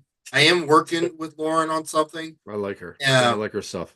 And I told her, we had her on the podcast a couple weeks ago. I told her, like most paranormal investigators, the K2s are kind of a thing of the past, but you have to own them. You have to have them. Not that you're ever going to use it, but you have to own it. You have to have them. I think that should be in the laws of paranormal investigators. You must listen. You know what? You got a choice. I love K2s because you know why? You got a choice. You can pay $32 for one, or you can send to China and get them for like $9.50. Right. Same thing. So right. I mean, that's what's great about K2s now. And when you're starting out, there is nothing better than having that damn K2 pin. That is great. Even though it could be a cell phone jump, it could be, it could be a text. Somebody's got a text. Someone's got their phone going. It could be a blip. It could be. You could be too close to the, an electrical line or whatever. But that first time you get it, man, you wet your shorts because you're like, wow, Then you say, can you do it again? And then nothing happens. But I'll tell you what. One of the neatest things when we were up at Hinsdale House, inevitably, I think there was like 5 of us, and inevitably, everybody's got duplicates of everything. So now you got 5. Let's say you got 10 K2s, right? So what do you do with all these K2s? Well, we were up in the main bedroom, up on the second floor. Clara's room. Yeah, Clara's room. And we surrounded us with all the K2s. And then we had I love plasma balls. I think plasma balls are the cat's ass, because I like playing with them because, it gets boring. But anyway, we had 2 plasma balls up there. Oh yeah, they're great. I love them. They're great. They're just fun. But anyway, we had 2 of those going. And son of a pup, if that didn't we would ask it to light up in different areas, and it did. At that point, I was sort of like, okay, I know there's no electrical coming right where we are. We're far enough away from all the outlets. We're far enough. Could it be? And I know everybody up there, we all turned off our phones at the same time. Why? And then we go, well, where are you? And the plasma balls were doing this, and they were pointing out the door towards Laura's room, which is across the across that little step, across the stairway. I thought, wow, that was neat. I never saw anything like that. And so I'm not saying that you're not going to get anything with them, but that was a neat experiment. And I think the problem a lot of people have is they depend on like one or two devices rather than putting a lot of them on there. Or even like I forget now, somebody I was being interviewed by a guy up in Canada, and he told me like, well, Tim, you did seance net. What about the chalkboards and all that? I said, oh yeah, I got them. I've used them. I've only seen anything that came through once that I can actually question and say, I don't think this one was a fake. And he goes, you know what we use? I said, what? And was it Echo? Was it what are those little It's a sketch. Etch a Sketch? They use Etch a Sketches. I said, what? He goes, yeah, we use Etch a Sketches. So I went on eBay because I'm cheap. I'm not buying anything brand new. I refuse to do that shit. I got on eBay, got one, played around with it, made sure it worked. My wife made a bag for it, right? Drawstring bag, put it in there because that's what you like to do with your chalkboards. So I put it in there and tried it and tried it and tried. Nothing happened. One day, we were up. I used to go up to Hinsdale a lot. And one day I forget where, we were in the dining room or we were in the living room and we were talking about uh Father Trabolt and the exorcism. And I think I was reciting the exorcism, the transcription of the exorcist or the exorcism. And I said, well, let's just see what happens. And I pulled it out and there was a line that was kind of a little jagged, went right across horizontally from one side to the other of the Etch a Sketch. That's the only time it ever moved. It's the only time it's ever moved. And I thought, wow. And it sat there in front of everybody. It sat there and I think it was on it was probably on the coffee table. So can't explain it, but it's cool. But that's what we're looking for in innovation. That's what we're looking for to do different things. Uh, just try to go and be different. Try to get that gray matter going. I love when people come up to me and they'll throw some ideas and I'm going, hey, let me know how that works out for you because that is really neat. My friend is working with frequency. So now when he builds scanner boxes, he goes and he uses a microphone with it. Before that, you know what we're using? I'm almost ashamed to say, but I love it. And I drive my wife up the wall with it. A karaoke mic, one of them little handheld karaoke mics. We were using that when we were using the scanner boxes. And some nights, it would work well. Other nights, of course, it wouldn't. But it's just something neat. He's like, well, if things are scanner or if things are frequency and thoughts are things and everything is frequency, and what happens if we change our voices to frequency and see if we can go and affect and maybe get a better line of communication. So that's what he does now. That to me is fascinating because everybody now is starting to do different things, It's but funny. I love that. But More the than I problem, would. yeah, but the problem is people they only go and they just hang out. Like medium, so Well, you probably did read my mind. Just saying. I just sit there like this going, Uh-huh. you know That's what? the signal. That's the thing. That's the thing. Oh, Nick, all I'm going to do is this and go,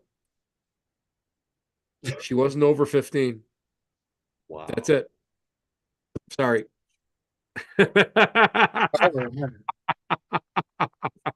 All right, Tim, you ready for these most three interesting, horrible questions? We're ready for it. I got to tell you guys, this is a great interview because usually I get people that have duct tape on their ass, and they're like asking me all these like serious questions. This was fun. I get a chance to be a little serious and stupid too at the same time. There you go. Welcome to the show. Welcome to the show. All right, question number one. Tell us something interesting or a weird fact about yourself that most people don't know. I hate the dark. Absolutely hate the dark. And that stems when I kid, I tell people I know the shit that walks around in the dark. That's why I don't like it. But I'll tell you the truth because of my eyesight has never been great in the dark, and I hate I hate walking into things. I hate to bump into things. And you know what? I I went through a one of those haunted house things, and Uh, this poor kid jumped out at me, and I grabbed him, and I just cocked, and I went, "Ooh, hold on." I said, "Okay, don't like the dark. Don't like the dark." who's gonna throw I them go into guns? combat mode back then. You know what I mean? Throw them guns. Dangerous. It's dangerous. Dangerous, man. Dangerous. I used to be dangerous. Now I'm just amusing on Friday nights. But anyway, go ahead. All right. So, second question. Sure. Now, us paranormal investigators, researchers, weekend hunters, whatever you want to call it, we are weird and quirky, right? But we're also weird about our food and our drinks that we use during our investigations. Like some of us, I like to go to a Mexican restaurant before we investigate. Why? Because I like to add fuel to the fire. Literally. But Gas to the fire. after dinner, what are your snacks? What's your go-to snacks? What are you drinking throughout your investigation? Well, back in the old days, I would say, you know, Schmidt 16 ounces, but that's not that. No, no, no, no. I don't drink anymore. Uh, Basically, you know what I like? I won't say I'm on a health kick, but I do consume protein bars and all that now. But my favorite food, absolutely, and my buddy Frank, he is a connoisseur of pizza. He brings a pizza for all of our investigations. And there is nothing better than you take that break or whatever, get back there and just, you know, I can't argue. he, Yeah, I mean, that's listen, my favorite food. he does chicken and waffle pizza. He does hot dog pizza. He does, uh, Philly Did steak he pizza, say hot dog pizza? Oh God. hot dog with sauce, with Texas sauce. Oh jeez. Oh, Yes. Oh, Hot yes. dogs Oh, and yeah. sauce. double whammy. Oh yeah, that's a good one. That's a good one. But I mean, that's my favorite. I absolute love pizza, and you know, if I could, I will say that probably in 90% of the investigations that I go on, I have a slice of pizza someplace. I have it packed. That's my snack. I think that's the first time anybody's ever said pizza. Yeah. Yeah. Yeah. Well, I mean, a lot of times you go there and you order pizza, Yeah. but that ends up being like your dinner and your snack. Yeah, yeah, yeah. Because you're Oh no, eating. no, no, no, no, no. Oh no, no, Monsieur, no. You've got to go eat first and then have pizza. Yeah. Because you got to have you got to have a solid base. There's nothing better than going to Cracker Barrel and having their meatloaf special and let that sit like a sinker. And that kind of stops everything up so you don't have to like run to the bathroom at all. Everything kind of it's like a cork. It stays there for 26 and a half hours. Cracker Barrel meatloaf, right? And then you can go. And then you just go and Taking notes. you can eat your pizza later on. That's the way it is. That's what we do. But we do have basically we always have dinner first. But then Yes, ma'am, I'd like then it. we have pizza later. We were heading to Hartford City, Indiana. Stopped at Taco Bell on the way, and he threw a fit because they didn't have Baja Blast. They didn't have any Baja Blast Oh, or anything. What else? They didn't have anything in that town. It's ridiculous. I don't know. All right, yes. this might be the hardest or the easiest question. I don't know, because you're going to have a lot of this. You have one night, one investigation. You are only allowed to take 3 items, 3 pieces of equipment. What are you using? 2 recorders and my flashlight so I don't walk into anything. I always take 2 recorders. The reason being is that I always have one on blast, so when I'm asking the question, so it's easier for me to go through it. And I always have one that I record the entire session. This way, on blast, you can catch stuff here and there. But a lot of times in between, you'll get like some kind of voice, some kind of sound in between while we're talking, Right. and or answering us, and you don't get that. We're again Hinsdale, my favorite one. The damn thing kept going and repeating what I was saying, and then it got to a point where it was like you could hear it. It was answering it, it was answering, this and that, and if I had just gone and just used one recorder, I would never have gotten it. I like literally a lot of times, as soon as I get out of the car, I'll record and I'll record that thing until we're done. Because a Yeah, lot of times you're sitting there and you're just chit chatting with your buddy, eating that slice of pizza that Frank brought you. You guys are having a conversation, and next thing you know, there's a third voice, and you're thinking to yourself, I don't recognize that voice. That's not the other exactly. But person. that's You weren't in the exactly room, it. you know. That's Instead of exactly it. that 90-second EVP burst you're trying to do, you know. When you do a burst, okay, bursts are great when you are working and you're looking for something specific to answer something you've asked or do something. You've got to be able to go and record everything.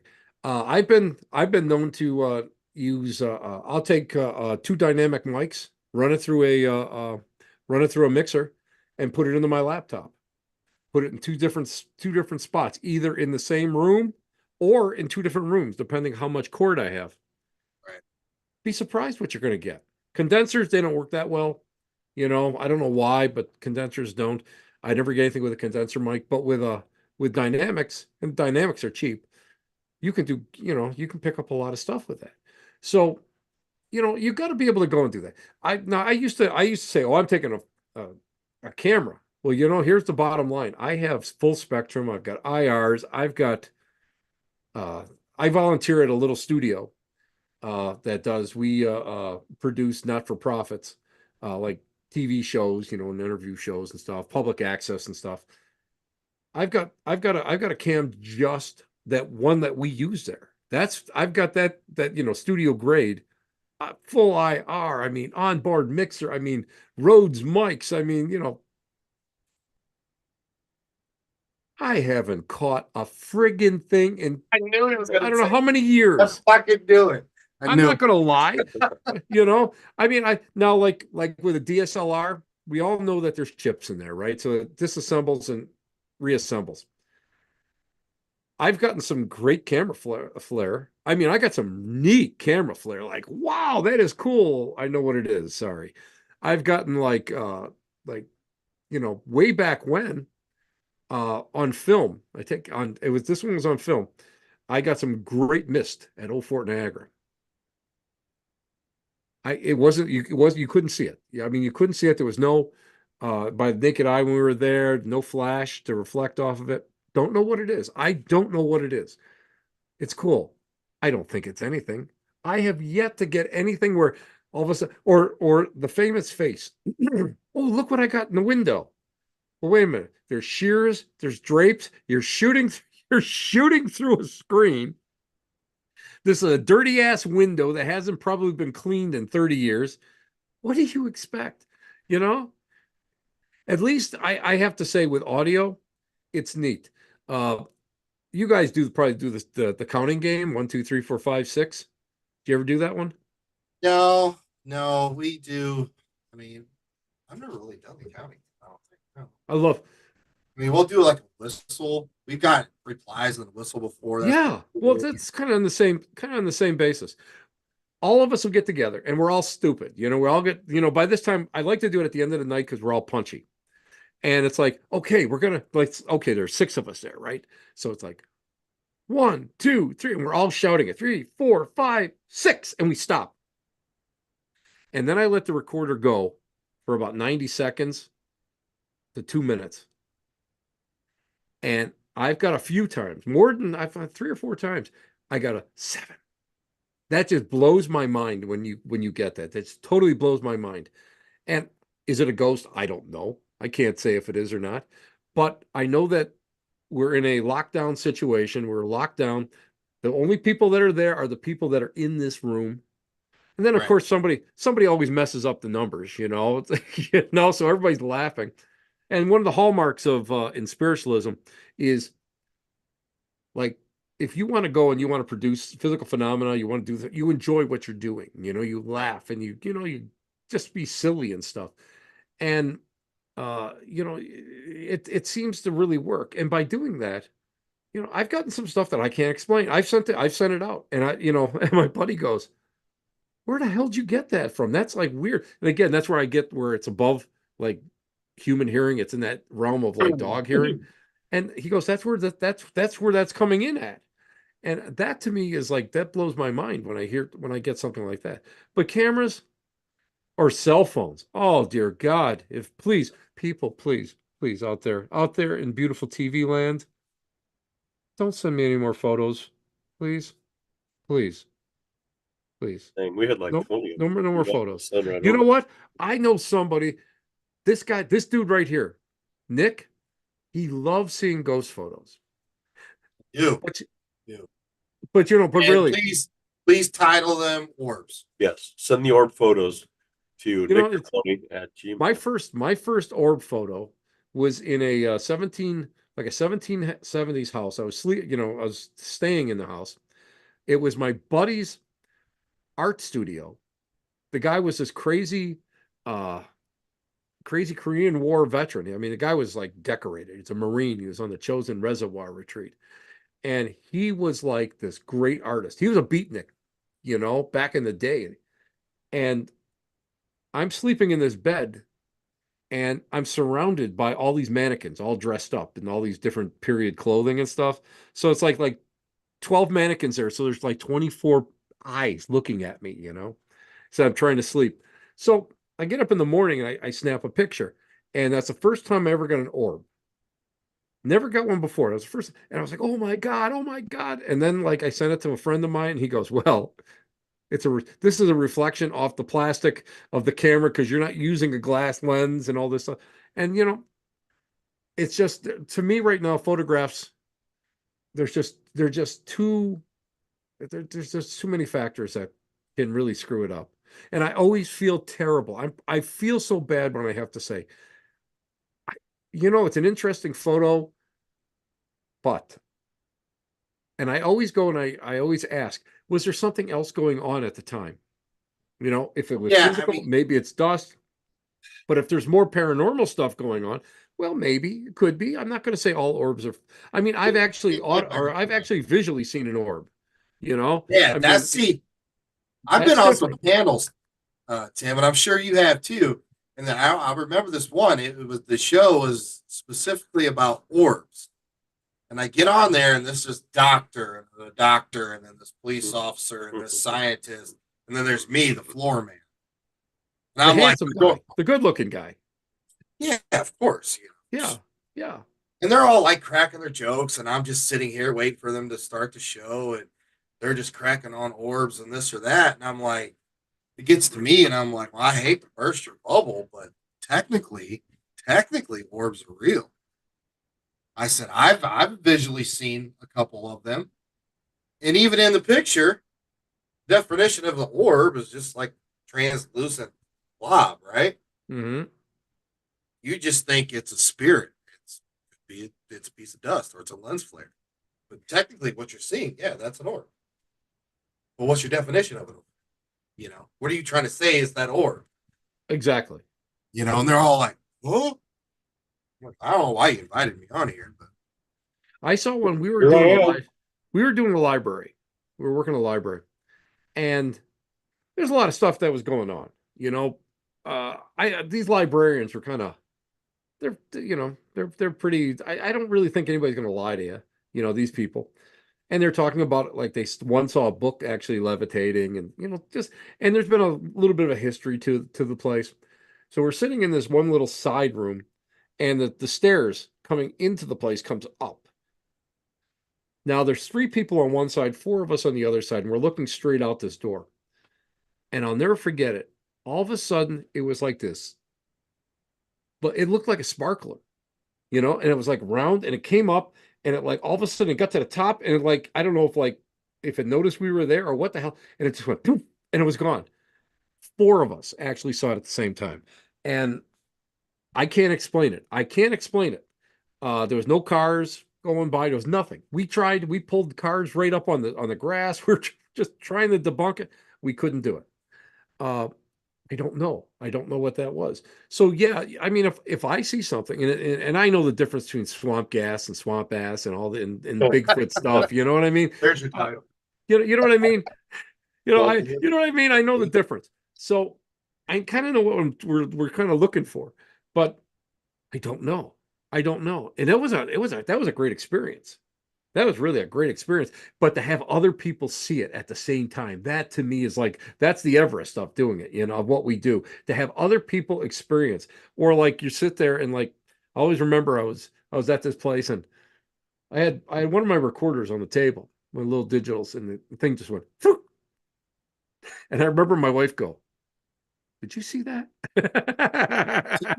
Nothing. I didn't see nothing. It happens. It happens.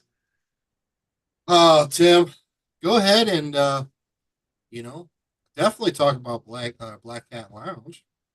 Plug away Oh, whatever you got. that's my pet project. Black Cat Lounge has been around for a hell of a long time. And we brought it back during COVID. I brought it back during COVID because give everybody something to do, and get their mind off of how shitty things were. And I've been going ever since and, brought it back. And I have fun. It's on Wednesday nights at 7 p.m. Eastern Standard Time. And I have guests on. Sometimes I'm free balling. I'm just talking. Sometimes I'll do readings. Sometimes, just whatever. It's just we're doing it just to have fun, and it's not like super super regimented. We don't have like a hardcore format, but I have fun with it, and I get a chance to learn so much. And I've had guests on like Dacker Stoker, who is like this guy is like amazing. He's the guy that, is in charge of the Bram Stoker estate. I've had some really great and interesting people on over the years. And of course, I mean, the late Raymond Buckland used to come on. So I just the love it. Book I of just love it. I Witchcraft about Raymond Buckland? Pardon? Like the Book of Witchcraft, Raymond Buckland? Yeah, he was a personal friend of mine. No kidding. I knew him for several years. Yeah. Yeah, Wow. he taught me a lot. He taught me a lot. I also know the director of the curator of the Buckland Museum of Witchcraft and Magic in Cleveland, Ohio, which has a Huh. lot of his stuff there, which a lot of Yeah. his collection and that. But Buck was a great guy, and he had a photographic memory. But you know what? My favorite memory of Buckland. First time I met him, I'm sitting on the steps or on the porch of the Maplewood Hotel in Lilydale, the spiritualist enclave in Western New York, and this little skinny British guy with this big shock of white hair, distinguished looking.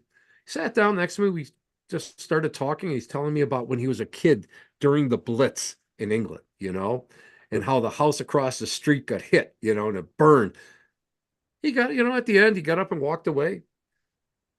And this dude comes up to me and goes, "Do you know who that was? That was Raymond Buckland. Do you know who that was?" And I was like, never knew it. And since then, I mean, we became friends until his passing. Huh. Uh, That's cool. but and what I'll be doing is tomorrow night, I'm actually at Dragonfly Art and Soul in Williamsville, New York, and I'm going to be taking part of my collection. I'm going to be taking part of my Victorian death ritual collection here. So hair jewelry and a lot of mementos of the Victorian age, the murder baby bottles I have, and so many and photographs and stuff. And we're going to talk about the mores and all the little superstitions of the Awesome. Victorian age. So we're doing that, and you'll see me hang around this summer because I'm going to be in Toledo for that event. Of course, I'll be in Mansfield in May, which I can't believe. I'll be down in the Shenandoah Valley for a really cool private event with the Kling brothers, where we're doing Civil War and paranormal all in the same thing, on the same night, which is so much fun. And oh God, I'll be all over the place. I don't even know. So I'm still You booking. free balling everywhere. Everywhere. Everywhere. It's you know what? And I'm taking a page out of your book. Uh-oh. I'm done friggin' flying. Done flying. I'm driving. Last year, heading up to Sault Ste. Marie, Michigan for the Michigan Paracon, which is a great event. I'll be there this year in August. This sounds like a joke. A medium, a demonologist, and a gaggle of paranormal investigators get stuck in Detroit for 28 hours overnight. All right over there. No. You want to talk about a gamey group coming and flying into for a casino gig, They're and yours gaming. truly had So- only had 45 minutes to take a shower and change and get going, and maybe I slept 30 minutes that night, and then I got stuck at LaGuardia because I missed my flight by I 3 minutes. just like the freedom. The freedom. You know. I do too. And I all my life, there's nothing. I've always said that the journey is far more interesting than the destination. I get when I'm on the back roads, my wife and I drive a lot. We throw the dog in the back seat and off we go. I mean, I found these these great roadside, oddities, and I found all these great stores, and I found all these people that you stop at a little place and you're talking to them, and you get all these fantastic stories, and this Dude. lore and stuff, Right. and it's great. It's just it's mind blowing, and scenery, and you get a chance to see stuff that, and you know what you I was my I was a mind expander, okay, back in the day. It's a mind expander. And there's a book called Zen and the Art of Motorcycle Maintenance, where the guy liked to be on a motorcycle because you were part of the scene. You were part of everything. You were part of the landscape. You were a true part of the experience. To me, that's the same thing with a car because you're actually out there, part of it. You're not just fly for years. I fly in, do my thing, fly out. Don't get a chance to see anything, don't go anywhere. You know, that's that's a shame because you don't get a good taste of what everything is. And that's not living. That's not living. If I have a gig someplace where I gotta, if I gotta go and shoot a, do a little spot someplace, that's different because that's a job. But when I go to an event, I want to go and I want to see this stuff. Best thing I ever did was I talked myself into helping out up there at Sault Ste. Marie in a lake freighter, which is a museum. Do you know what's inside that lake freighter? A smashed lifeboat from the Edmund Fitzgerald. Dude, you walk in there and you can just feel that vibe coming off there. And it's Right, like, this is right. so iconic. So if I hadn't gone and pushed, kind of forced myself to do this stuff, I would never have seen that. And I'm forever grateful for them for bringing me onto it. But yeah, be part of it, And that's what this life is all about, dude. I mean, you don't want to, if I want to sit down in my basement, dude, if I want to sit down here and I want to, and I want to just do my thing and whatever, that's fine. But that's not life. Life is worth living, and you got to go and have all these experiences. Because if you don't have experiences at the end of the ball game, what's the sense? How many strikes do you get in this life? I tell you what, only time I will argue with the plane is if you're telling me I have to take a 12-hour road trip with this guy. Then I'm getting on the plane. Other than that, I love skipping. That was the greatest trip to and from Gettysburg you'll ever have. You slept on the way back. That's what why made I it had the way back was great. He slept on the way back. Listen, I can get there in 5.5, 6 hours. So, that's like a second home to me in Gettysburg. So I don't mind that. But you guys had a little bit longer of a jaunt. A little bit. It was what, 8 hours? Yeah. Yeah. Something like that. Well, that's not listen, if that's not bad. I'm looking at about 12 hours to get up to Sault Ste. Marie this year. So, Yeah. 2 or 3 of that was through the mountains. Oh, yeah, you got to go down and around, don't you? yeah. Well, I might go through Oh, Canada. oh, I haven't decided yet. I haven't decided if I might head up towards London, Ontario, and then cross over at the Blue Bridge up Yeah. at Huron, and then zip up Sounds through like Moose a better Country. draw.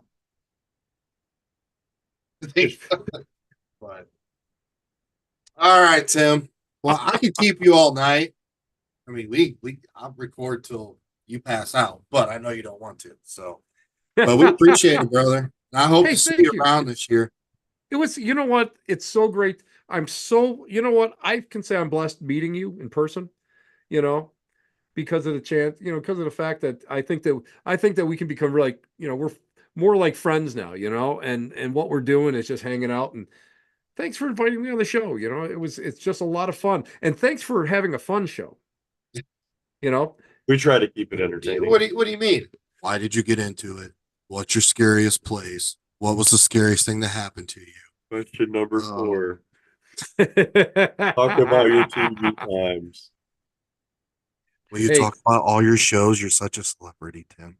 Yeah, I am. I'm so you know what my favorite thing is? I like looking at my bio and I see all the little shows I've been on, and then I realize that they only use 3 minutes or 2 minutes of me on each show. I said, oh, that's cool. That's good. All it takes is 30 seconds. You can put that little logo on your banner at the shows. Yeah, yeah. As seen on As seen on, Couch. I will say, I will say, I will drop a one show here that I will say that I absolutely adored working on, and that was Portals to Hell, because they were so professional. And again, I've known Katrina for a long time, and Jack is the real deal. He's that he knows his stuff. I mean, we had a discussion about a certain substance that we would ingest. Anyway, Correct. he does know his stuff when it comes to this. When it comes to, like, vision quests and that, and also and anything paranormal, he really did. And that was the only show that I never had to worry about anybody telling me, well, can you do this again to make it pop? Can you make it sound a little bit interesting? Can you cut it down? They would just go and just let me go. And to me, it was fantastic.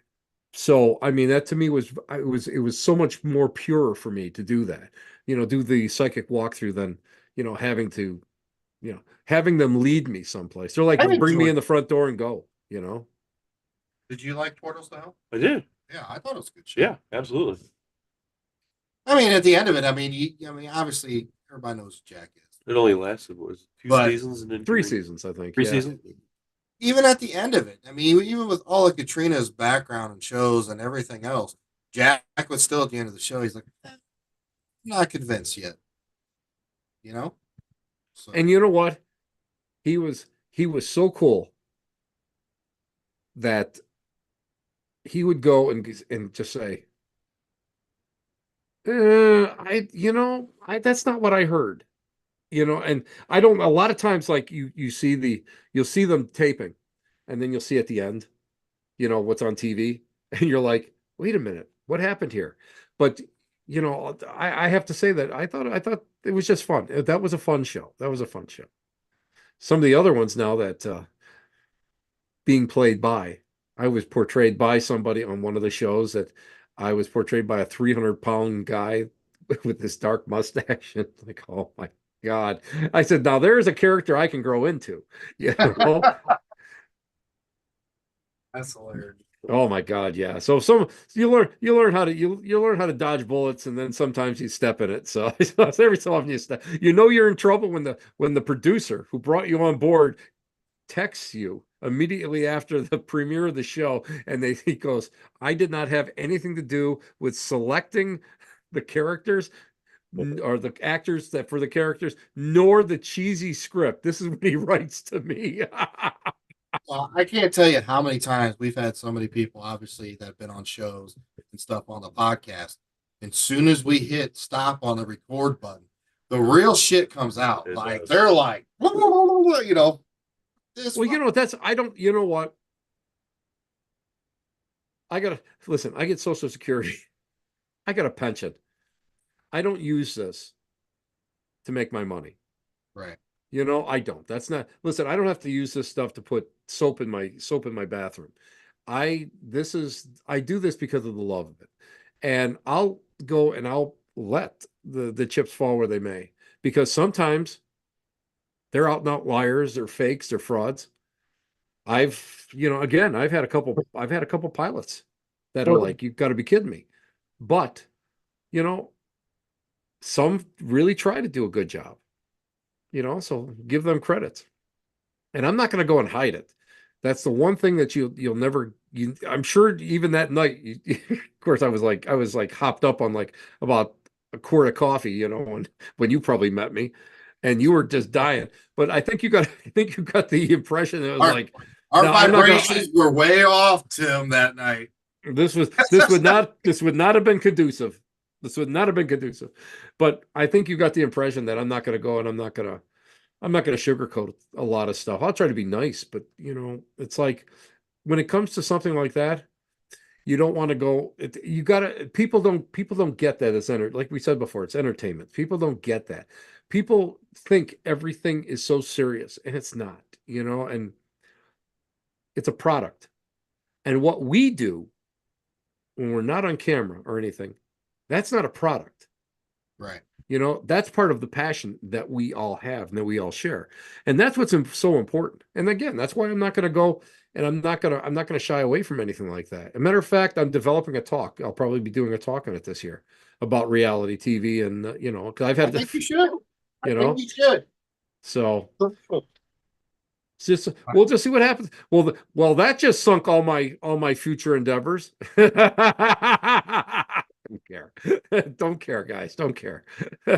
Well, brother, you got any other questions, concerns? Well, I think we need to do this again at some point because we didn't even broach the haunted objects. We did not. I mean, we Holy briefly shit. talked about haunted objects, but not his. And I'm noticing in the background, looks like a Civil War soldier there. Those are my great-great-grandfather fought with 105th Pennsylvania during the Civil War. His future father-in-law fought with the 63rd Pennsylvania, and my great-great-grandfather's brother was killed at Gettysburg. He fought at Gettysburg too. And I collect, along with like objects, unusual objects, I collect what they call the Veteran Organization, the Grand Army of the Republic, which is Union Veterans Organization. I collect a lot of that memorabilia, and those photos behind me, they're called charcoals.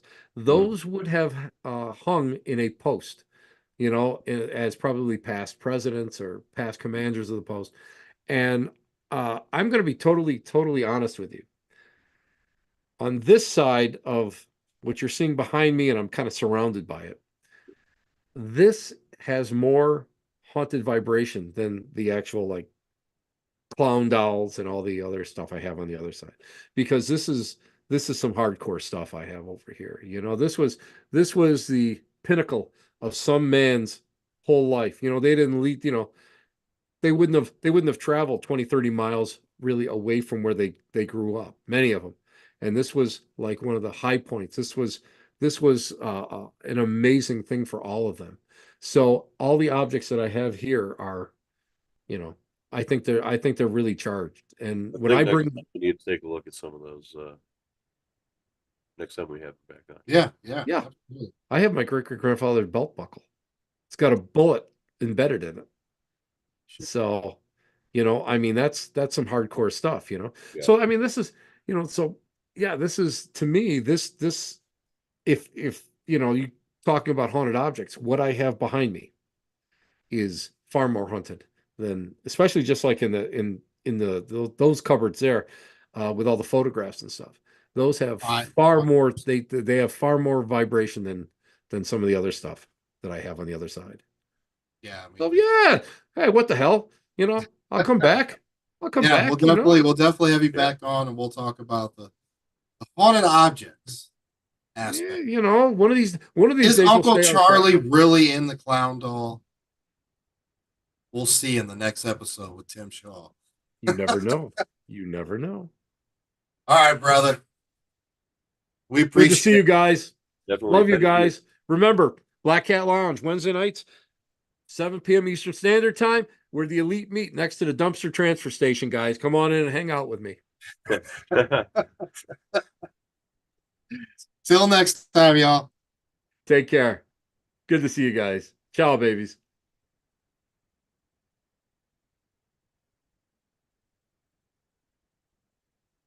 Is that? Oh yeah, that's Mikey for sure. So, are we still live on YouTube now? Should not be. Because it says YouTube.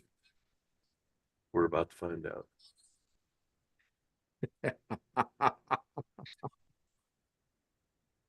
What are you talking about this Wednesday? I got Dustin on. Oh, you got Dustin on? Okay. Yeah, Dustin. He's coming up to Hinsdale. He's doing an event, so I want to plug his event. He's got a Sweet. couple tickets, got 3 or 4 tickets there still. He got a hawk. So I want to help him out, get him up here and, see if he can get a full boat. He Oh, can hang yeah. out.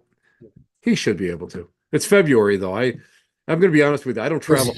I don't travel at all from like the mid-November till like the end of March. I don't go anywhere.